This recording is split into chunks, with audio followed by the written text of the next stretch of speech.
Perekret, l'écoute à Marim Tania, la page du Gimel Amoud Aleph. Cette ligne par le bas. Vechena osek bechokmot umot haolam. On espérait que l'Admour Azaken nous explique de quoi est capable notre Nefesh Abamit. Il est en mesure de basculer et de s'élever du côté de la Kedusha, ou de sombrer du côté des Klipot, pas seulement lorsqu'il fait une Avera ou lorsqu'il fait une Mitzvah, mais aussi lorsqu'il fait des choses aussi simples que manger, parler ou apprendre. De deux choses l'une. Il est en train de manger, il est en train de parler, il est en train d'apprendre quelque chose. On ne parle pas d'apprendre la Torah, apprendre n'importe quoi, les mathématiques, la physique, l'astronomie. Alors soit c'est les Shem Shamaim, et dans ce cas, lui et ceux qui gravitent autour de son Nefesh Abamit ont basculé du côté de la Kedusha. Soit ce n'est pas les Shem Shamaim, c'est pour une autre raison, et dans ce cas, tout cela a basculé du côté des Klipot. Pour l'instant, l'Admour Azaken nous a donné l'exemple de celui qui mange, oui ou non, les Shem Shamaim ou les Shem Tava, voire même s'il a mangé quelque chose d'interdit, de celui qui parle, qui raconte des histoires, qui bavarde, et alors de la même manière il a pu basculer du côté de la Kedusha si cela a été les Shem Shamaim, ou bien du côté des Klipot si ça l'était pas, voire même si c'était carrément des paroles prononcées qui étaient interdites.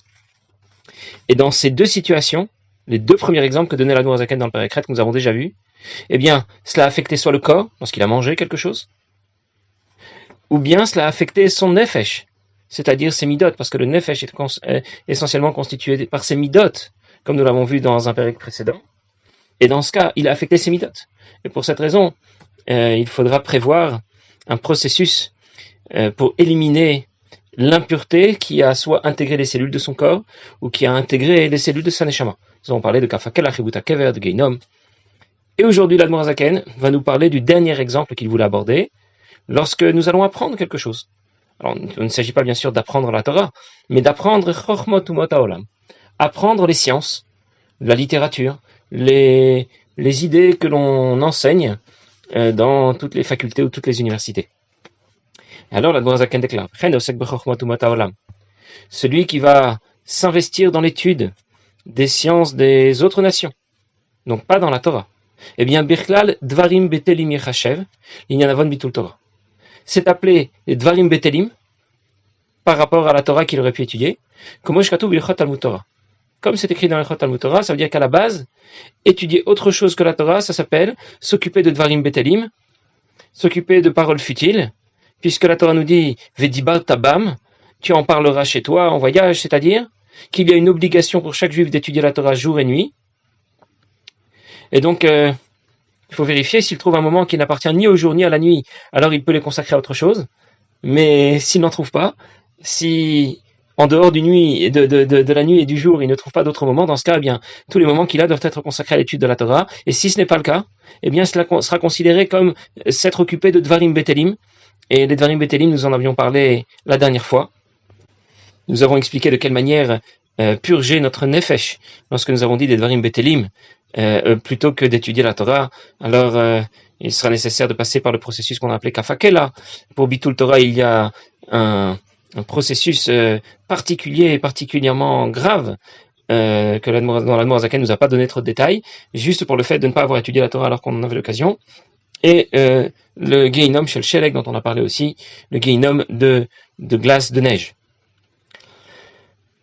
Alors bien sûr, vous pensez immédiatement, oui, mais on a le droit de faire des études pour travailler, donc pour avoir un métier, pouvoir gagner de l'argent. Nous allons justement en parler aujourd'hui. Mais pour l'instant, je vais lire ce que déclare l'Admour Azaken. Ve'odzot. Deuxièmement, encore plus, yetera tumata shel chokhmot haolam atuma dvarim betelim.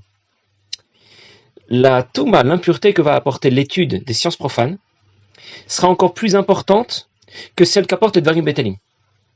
Pourquoi? L'Admour Azaken va dire tout de suite, lorsque quelqu'un dit des Dvarim Betelim, qu'est-ce qui est engagé dans ces Dvarim Betelim, dans ces paroles futiles? Comme on a dit l'autre fois, c'est simplement ses midot.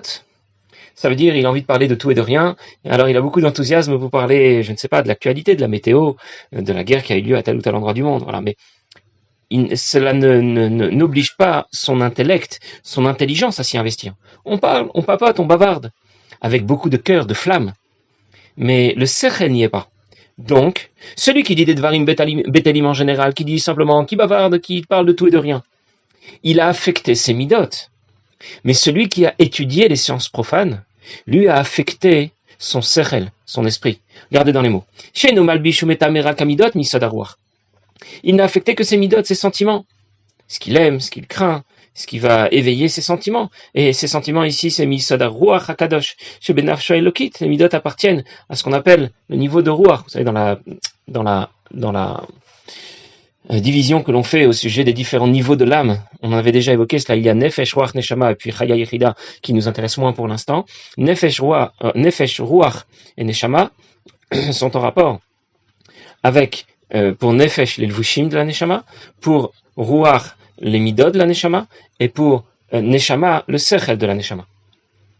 C'est-à-dire qu'il y a une correspondance entre, du haut vers le bas, Sechel Midot et Lvush, d'une part, et Neshama, Ruach, Nefesh.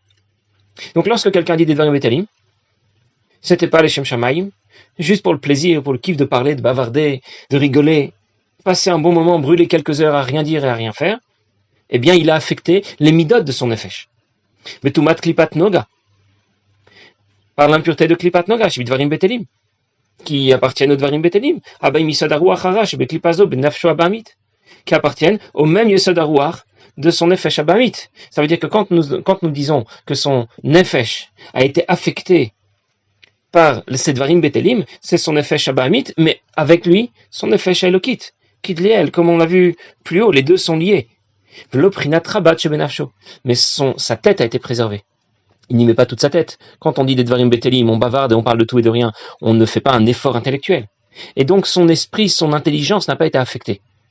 Parce qu'il est en train de raconter des bêtises, des choses qui n'ont pas de valeur intellectuelle, n'y réfléchit pas. Même les fous et les ignorants peuvent comme ça parler, bavarder. Mais lorsqu'il va apprendre les sciences profanes, eh bien il va affecter le cerveau. Ah oui, parce que pour étudier, eh bien c'est le cerveau cette fois qui intervient, qui s'investit, qui apprend. Et donc, lorsque ça n'a pas été de la bonne façon, je vais expliquer, si Dieu veut, bientôt, c'est quoi la bonne et la mauvaise façon.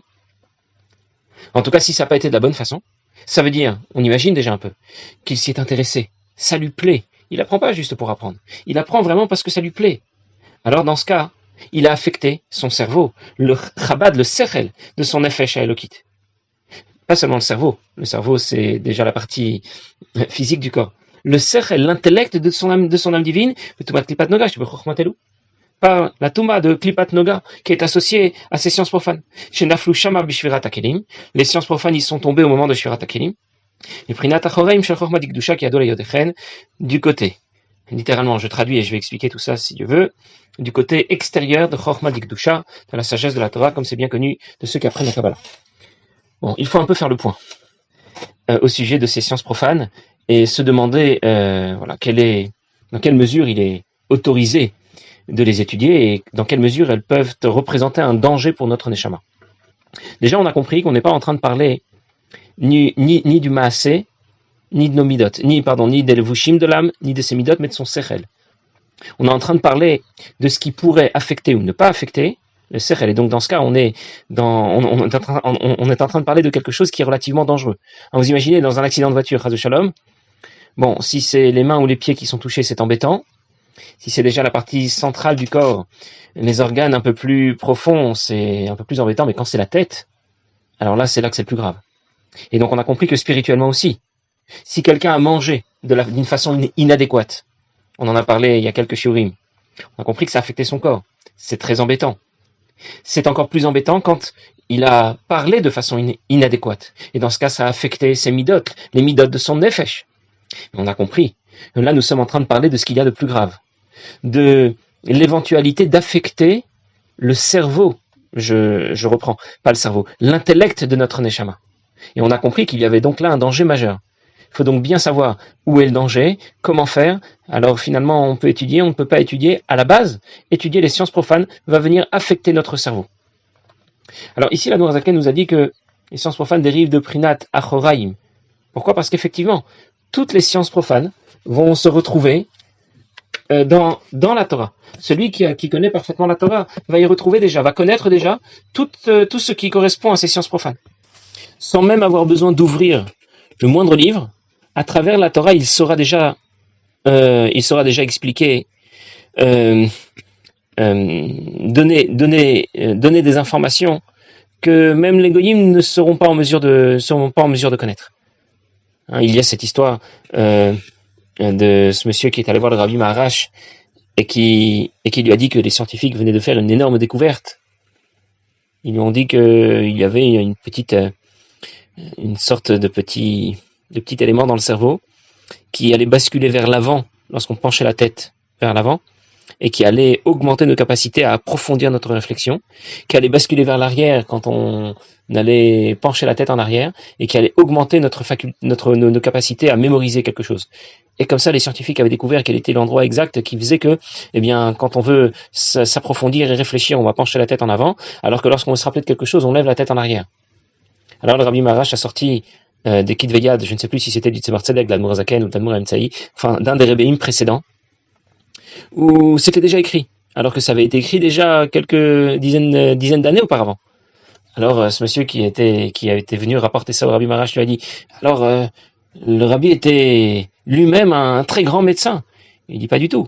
Le Rabbi savait comment les choses fonctionnaient au niveau de Adam et Elion, ça veut dire dans le schéma spirituel qui est à l'origine de la création. Et donc nécessairement, il savait que ça devait aussi exister dans le cerveau de l'homme, sans avoir jamais fait de dissection ou quoi que ce soit, mais il était déjà au courant de la façon dont ça fonctionnait. On raconte, je pense que c'est une histoire qui est racontée dans la Gemara, que Rabbi Shua ben Hanania avait un jour déclaré, je ne sais plus dans quelles circonstances il a eu un entretien avec plusieurs savants grecs, et il leur a déclaré que la gestation du serpent était très longue, qu'elle prenait 7 années. Alors les savants grecs qui voulaient lui montrer qu'ils finalement ils connaissaient pas grand-chose, ils ont essayé de le rouler, et ils ont apporté un serpent dont la gestation avait déjà commencé. Et finalement, il leur a prouvé que c'était absolument que ce qu'il prétendait n'était pas juste, et que vraiment la gestation du serpent était de 7 années. Alors, ils m'ont demandé comment tu peux être sûr. Il dit, c'est très simple. Le serpent a été maudit, bien sûr, après l'histoire de la faute originelle. Et qu'est-ce qu'Hachem lui a dit? Arurata mikol abema, mikol achaya, mikol abema, plutôt dans ce sens-là. Tu seras maudit plus que les animaux sauvages, plus que les animaux domestiques. Et il a fait le calcul suivant. Un chat est considéré comme chaya, un animal sauvage, et la période de sa gestation est de 50 jours. Combien de temps va durer la gestation BMA d'un âne? 7 fois plus. C'est-à-dire, 7 fois 50, on arrive à peu près à une année. Et puisque le Nachash va être maudit 7 fois plus encore, alors 7 fois une année, ça va faire 7 ans. Et c'est comme cela que l'on sait qu'il a été Haru, Mikol Achaya ou Mikol Abema. On raconte aussi que Shmuel avait de grandes connaissances astronomiques. Il savait décrire tout ce qui allait se passer d'une étoile à l'autre, d'un astre à l'autre. Comment? Parce que il déclarait que tout ce qu'il a connu dans ce domaine, il l'avait appris dans la Torah. Ça veut dire que lorsque quelqu'un, il y a une première façon de connaître l'ensemble des sciences profanes, non pas en les étudiant, mais en les connaissant d'abord et avant tout à travers la Torah. Il y a une autre façon qui nous permettrait d'envisager de connaître les sciences profanes. Par exemple, lorsque les Chachamim vont être nommés membres du Beit Din, eh bien, ils ont parfois l'obligation de connaître toutes les formes de Avodah Zara pour savoir dans quelles circonstances quelqu'un a fait Avodah Zara, a procédé à une forme d'idolâtrie, et dans ce cas, il est coupable ou pas coupable. Ils doivent aussi connaître toutes les langues, parce qu'on peut pas on ne peut pas utiliser les services d'un traducteur. Parce que si on utilise les services d'un traducteur, eh bien, le traducteur peut déformer les mots. Comme cette histoire, je ne sais pas si c'est une histoire qui a vraiment eu lieu, en tout cas, c'est l'histoire de ce juif que l'on vient accuser d'avoir volé une brebis. Et il ne parle que yiddish. Alors, il faut un traducteur pour traduire en russe, dans une autre langue. Alors, le juge demande au juif, tu as volé cette brebis? Et le traducteur traduit en yiddish. Il demande au juif, tu as volé cette brebis? Et le juif qui répond en yiddish, moi j'ai volé cette brebis. Et le traducteur répond, il a dit, moi j'ai volé cette brebis. Bon, vous avez compris que lorsque quelqu'un traduit, il peut traduire comme il a envie. Et donc les membres du Beit Din ne peuvent pas se fier à la traduction d'un traducteur, ils doivent eux-mêmes connaître la langue les différentes langues, doivent être multilingues pour ne pas justement avoir besoin, avoir recours au service d'un traducteur. D'ailleurs, c'est comme ça que nous savons, que c'est comme ça que nous comprenons que Mordechai a pu déjouer les plans de Bigtan Vateresh, comme on raconte dans la Megillah, qui dont parlait une langue étrangère, pour que personne ne comprenne le complot qu'ils étaient en train de mettre au point pour éliminer Achashverosh. Et Mordechai a compris ce qu'ils étaient en train de dire, d'où il connaissait cette langue qui n'était pas une langue très connue, parce que Mordechai faisait partie des membres du Beddin, et les membres du Beddin se doivent de connaître ce genre de choses, ils doivent être multilingues. Donc oui, effectivement, apprendre les sciences profanes vient affecter notre cerveau, mais parfois, ça peut être recommandé précisément par la Torah. Il y a une autre situation qui nous permettrait d'étudier les sciences profanes. C'est par exemple, pendant que nous sommes aux toilettes, on n'a pas le droit d'étudier la Torah. Alors pendant ces moments-là, pourquoi pas? Pourquoi pas avoir un livre dans lequel on va lire autre chose, parce que justement, on ne peut pas étudier la Torah aux toilettes. Ou bien encore une autre façon de s'y prendre, apprendre justement les sciences profanes pour pouvoir mieux comprendre la Torah. On raconte par exemple que Rav a quitté la yeshiva pendant 18 mois pour aller vivre à la campagne et apprendre avec un berger comment reconnaître un défaut temporaire d'un défaut permanent chez les animaux. Parce que ça a une importance particulière. Lorsqu'un animal a un défaut, il ne peut pas être offert en korban, il ne peut pas l'offrir en sacrifice. Et donc, il a été apprendre effectivement les sciences profanes, mais c'était précisément pour pouvoir davantage connaître la Torah. Une autre façon qui est bien plus connue, et bien sûr, c'est cette raison sur laquelle la plupart des gens vont surfer justement. C'est apprendre tout simplement pour avoir une parnassa large, une parnassa sans souci, et de cette manière pouvoir libérer davantage de temps pour étudier. Ça veut dire avoir une parnassa large. Ça ne veut pas dire que plus j'en gagne et plus j'en veux, mais ça veut dire justement lorsque quelqu'un a mené des études. Pour avoir une parnassa plus large, c'est justement pour pouvoir travailler moins, et pas pour pouvoir travailler plus et en gagner encore plus. Alors, il y a l'exception, que je n'ai pas encore lu dans les mots, c'est l'exception du Ramban, du Ramban, et c'est ce que je vais dire tout de suite. Elaimken otan kardom lartor. Sauf s'il en fait une hache avec laquelle il va creuser. Plutôt une pioche pour couper. Donc c'est ce que je viens de dire, pour pouvoir avoir une large parnassa, la Vod Hashem. Pourquoi il veut avoir une large parnassa? Pas parce qu'il veut s'acheter les dernières voitures avec toutes les options, les sièges en cuir, etc. Pas parce qu'il veut une plus grande maison et dans un plus beau quartier. Il veut avoir plus de temps, libérer plus de temps pour servir Hashem. Ou bien comme le Rambam, qui a su utiliser ses connaissances, son investissement dans les sciences profanes, pour pouvoir étudier la Torah. C'est pour cette raison que le Rambam et le Ramban se sont investis dans l'étude des sciences profanes parce qu'ils savaient utiliser ces sciences dans l'esprit adéquat, c'est-à-dire, c'était même pas pour la parnassa. Le Rambam a été entretenu par son frère David pendant des années, et ce n'est que vers la fin de sa vie qu'il a eu besoin vraiment d'utiliser ses connaissances et ses compétences en tant que médecin. Mais au départ, il n'a pas appris la médecine pour avoir un métier et pour pouvoir gagner de l'argent. Au départ, c'était parce qu'il savait utiliser ses connaissances dans le domaine de la Torah. Ce que va lui apprendre ces sciences profanes dans le domaine de la Torah. D'ailleurs, un jour, un des Admourim de Pologne a demandé au rabbi précédent, Rabbi Yosef Yitzhak, pourquoi son gendre, notre rabbi, avec toute sa grandeur, toutes ses connaissances dans la Torah, il apprend aussi des choses profanes, puisqu'on sait que le rabbi a eu plusieurs doctorats. Et le rabbi précédent a répondu, mon gendre, le rabbi, est du rang du Rambam et du Ramban, pardon, qui savaient utiliser leur connaissance, l'investissement qu'ils avaient dans ces domaines de l'étude des sciences profanes, justement dans un objectif de Kedusha. Mais il faut être à la hauteur. Ça veut dire, on a le droit de faire des études ou pas? Bien sûr qu'on a le droit de faire des études. De la même façon qu'on a le droit de manger, qu'on a le droit de bavarder. Encore une fois, ce n'est pas ce qu'il y a dans l'assiette qui pose problème. Ce n'est pas ce que je vais dire qui pose problème, ou ce que je vais apprendre qui pose problème. C'est l'esprit dans lequel je vais faire tout ça. Et on a compris que lorsqu'il s'agit des études, si l'esprit n'est pas le bon, alors du coup, cela va affecter mon cerveau. Et ça aura des conséquences beaucoup plus graves. Un jour, d'ailleurs, cette remarque qui a été faite au rabbi précédent, a été faite au rabbi lui-même. Plusieurs fois, quand le rabbi, puisque le rabbi est souvent déconseillé formellement aux jeunes d'intégrer l'université ou la faculté, bien que lui-même ait eu plusieurs doctorats.